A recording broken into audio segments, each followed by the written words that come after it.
Це там же щось Америка.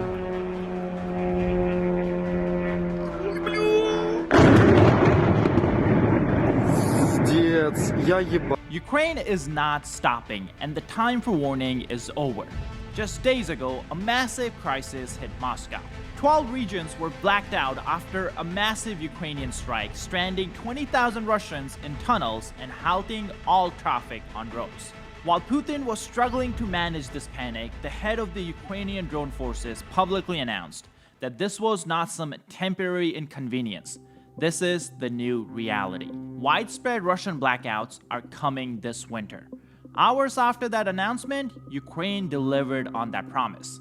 They launched a massive strike to do exactly what they said. In a single night, Ukrainian drones hit 5 power stations inside Russia, disabling power to millions of households within seconds. But Ukraine didn't stop there.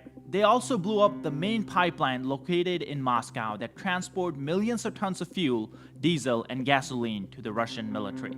The message was clear. The Russian rear zone is not safe anymore. Putin cannot protect his military or his economy. The Kremlin is powerless. So, my name is Sam, and this is your Ukraine update. Let's start with the Ukrainian drone strike that destroyed 5 Russian power stations. You see, this strike was not Ukraine just flexing its muscles or anything like that.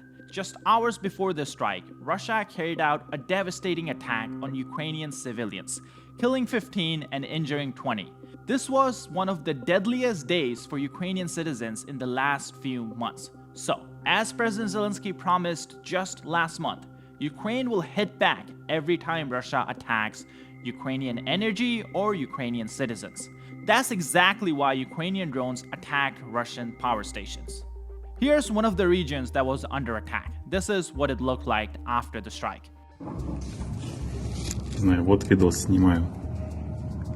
Вот там завод, вот парковая, ну просто оно не видно ничего.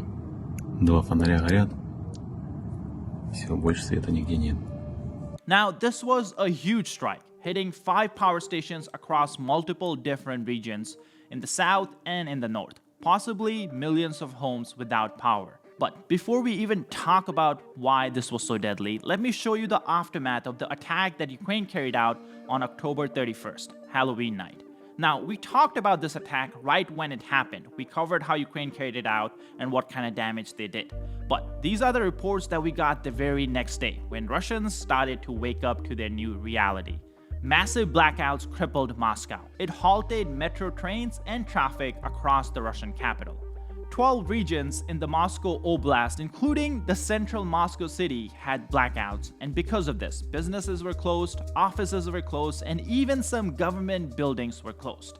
On top of this, trolleys, trams, and even traffic lights were shut off for most of the day.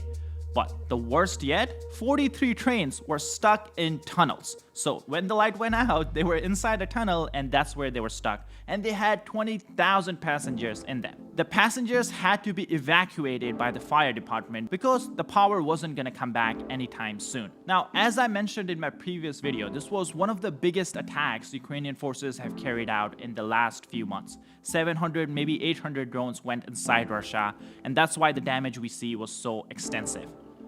Hundreds of thousands of people in the capital city are feeling the pain of an invasion that Putin started. But you see, the blackouts didn't actually affect the Russian military. However, it was Halloween night and Ukraine was giving out gifts to everyone. So it wasn't gonna forget about the little Russian army. So they had a special operation just for them. Take a look at this. This is the Koltsevo oil pipeline. It's a group of 3 pipelines in Moscow that the Russian army uses to transport jet fuel, diesel, and gasoline. And they use a lot of this. Millions and millions of tons of these materials are transported every single year. Well, as a Halloween present, Ukraine decided to blow them all up simultaneously. Now, the worst part of all this is the fact that Putin knew these pipelines were important. So, he had anti-drone netting installed, and on top of that, he had armed security just protecting the pipeline in case of an attack like this. Unfortunately, none of that worked. Once again proving that the Russian army is Putin's biggest enemy. Like, what's the point of spending millions on netting if they don't stop the drone? Now, to make matters worse for the Kremlin, after these attacks, the head of the Ukrainian drone forces had a very public message for Putin, and it wasn't something Putin was happy to hear. Take a look. Now, just some context, this message came like just a few hours after the Halloween night blackout, so this is when the Russian citizens were experiencing the blackout. And this is what he said. Blackout, it's not scary. This is a bit of an inconvenience, but get used to it. Throughout the swampy territory, the flight of the free bird is unpredictable and not on schedule, which is why it's called the free Ukrainian bird. Now, he's referring to drones. I did the computer translation of Ukrainian, and that's why the grammar is off. But let's continue. These birds, along with other components of the deep-seated attack of the Ukrainian Defense Forces, promise you a rapid and somewhat forced adaptation. But you'll cope. Torches, flashlights, and candles. He ends with saying, "We will not inform you of every power station pegged by the birds. Just follow the principle. Light warm, bada boom, dark winter." Now, he said he wasn't going to inform us, but he informed us of the very next strike. That's because it was a big one. Just hours after this message, Russia attacked Ukraine, and as we covered already, 15 Ukrainians died. So Ukraine had to respond, and their response was to take out 5 power stations in one night. As you can see from the map on your screen, the strike took place in 5 different regions, and 2 of them being inside the occupied Ukrainian territory that Russia controls right now. Now, we have a lot of footage of these strikes, but they all look the same. It's just darkness. So I don't want to bore you guys with just showing dark screen all the time. So we'll go over just the interesting one. First, I have a clip of a Russian citizen who was hoping that the Russian forces take down the drone that he was recording. But as you will see in this clip, everything just turns dark.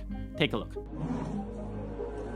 Oh, look, how brightly it's flying. Oh, look at that, it's flying so bright.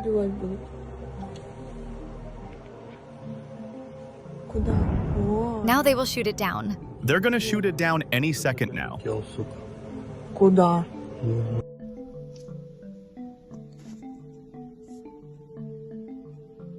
Now, this was in the Kursk Oblast, and it was reported by the Russian media that because of this strike, roughly 16,000 Russian people don't have power.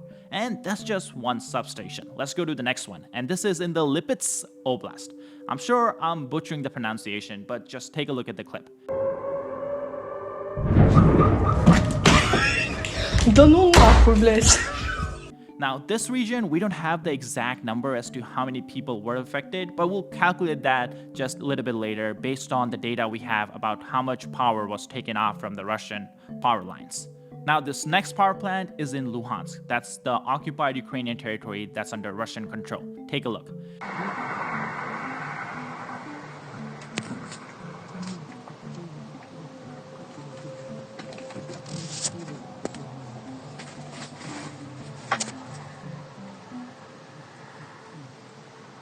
Now, this is one of those rare cases where the Russian installed head of the region actually admitted publicly that Ukraine is hitting power plants in the region. And the reason behind this could be because the Ukrainian strikes were really extensive. They hit 4 different substations in like different districts of this region. And the news traveled so much that even inside Russia, people were talking about it. We actually have a Russian general, or a former Russian general, who helped Putin take over Luhansk and Donetsk back in 2014, and he's tweeting about these attacks from his jail cell. So I'm guessing the Russian media is covering it somewhere, and that's why the local leader had to come out and admit that this wasn't a Ukrainian debris, but it was a Ukrainian drone. Now, I quickly do want to go over exactly how much damage was done in these strikes. So we don't have the exact details coming out of Russia, so I did some math on my own. Now, according to Ukrainian sources, they disabled around 5,000 megavoltage of energy infrastructure, which doesn't make sense to normal people like me. Like, what does that mean? So I looked up how much energy a normal Russian house uses, and it's around 0.5 to 1 kilowatt, okay? So that means, based on the damage that Ukrainian forces say they did, the facilities that they took down could power anywhere from 1 million to 5 million households, depending on how much they use. Now, that doesn't necessarily mean that these power plants were supplying millions of houses, because of course, it's not just houses that use the electricity. We have factories and other offices that use a lot more than a normal house. but just that number of millions of houses shows you the extent of the damage that was done to the Russian energy grid. So definitely that was a huge hit, and it's probably going to take Russia maybe a few days and maybe even weeks to get it back up. And this is a question I saw in the last video where people are asking, how long does it take for Russia to repair these drone strikes? And the sad part is it's not very long, because personally I was hoping it would take them months, maybe years to repair it, but usually a month they can repair something. Because again, the bigger issue here is the drones don't have like a big impact radius, so the damage is very restricted to wherever they strike. But the good part of this all is that Ukraine is striking almost every other night. So even though Russia can repair very quickly, they are running into resource problem where they have to decide which refinery they repair first and which refinery they don't repair at all. Because another problem that Russian industry is facing is all these refineries, and Russia has around 34 refineries, if I'm remembering correctly, they were built by Western companies using Western components. And now that Russia is under sanctions, they're having a very hard time getting these replacement components that the Ukrainian drones are damaging. And that means a lot of refineries are slowly just degrading after strikes, because some components Russia just cannot get, I'm guessing, because the market is so small, it's easier to police. You know, if you have a market really big, like for a calculator, Russia they can buy from a country that's buying from the United States. But if the market is small, it's a lot easier for the government, Western governments, to enforce the sanctions, and that makes it harder for Russia to circumvent it. But on top of all this, I think there's more bad news coming for Putin, because Ukraine is able to hit with drones, and guess what? They're getting access to more and more missiles. And I'm not talking about Tomahawk missiles. I'm talking about domestically made Ukrainian missiles. Just 3 days ago, President Zelensky himself confirmed that Ukraine has used Flamingo cruise missiles 9 times already in operations during this war. And on top of that, he confirmed in the same press conference, or the conversation he was having, that they expect to mass produce these missiles by the end of the year. So that means we can hopefully see more and more of these missiles arriving in Russian-controlled territories and even inside Russia in the coming months. Just recently, we got a confirmation from the Ukrainian Navy that confirmed that they used their missile, the Neptune missile, to strike a major Russian facility on Halloween. This was the Oriel thermal plant. Now, the funniest part of this story is the head of the region, the governor or whatever the Russians are calling him, said that all the damage was because of drone debris. He said that, but then the footage of the strike came out, and you guys take a look and let me know if this looks like a drone debris.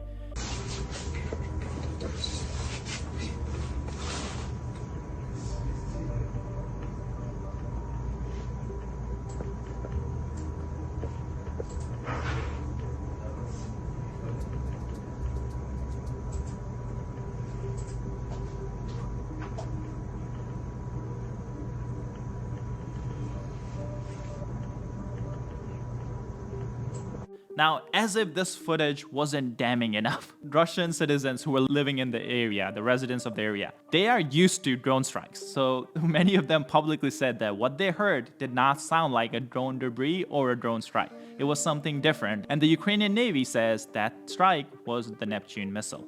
That means, as you can see from that clip, and as you can see from all the clips in this video, that this winter is going to be a lot different for Putin and Russians who support the war compared to last 3 winters. Ukraine has a lot more capabilities to hit back at Russia if Russia continues to terrorize Ukrainian citizens. Now, for some reason, I'm not seeing a lot of coverage of this news in legacy media and the mainstream media. Maybe they're too scared to cover something like this, or maybe they're just not interested in something like this. But as you guys can see from videos we are uploading every single day, this is something we're deeply interested about, this is something we deeply care about, and we want to make sure that Ukrainians don't lose this war. That's exactly why we do the coverage we do. And that's exactly why we recently just started Basics Insider. It's our own platform where we provide coverage for news stories that the legacy media just doesn't want to cover. And the best part is that we have no restrictions. We built the platform, we built it from scratch. So unlike YouTube, we don't have to censor a drone blast, we don't have to censor a Russian envoy just getting destroyed by Ukrainian defenders, and we don't have to censor something that advertisers don't like. We don't run ads on this website. We run the website from the support from you guys. So if you're someone who's interested in coverage like this, please be sure to check out basicsinsider.com. you can use the link in the description or scan the QR code on your screen. By signing up, you get access to a ton of content that we cannot post here on YouTube. And on top of that, we plan on making a bunch more documentaries and bunch more Q&A videos every single week. So go ahead, check out the website and sign up today. You'll be supporting the channel and you'll be supporting the coverage that we do here on the channel. Thank you so much.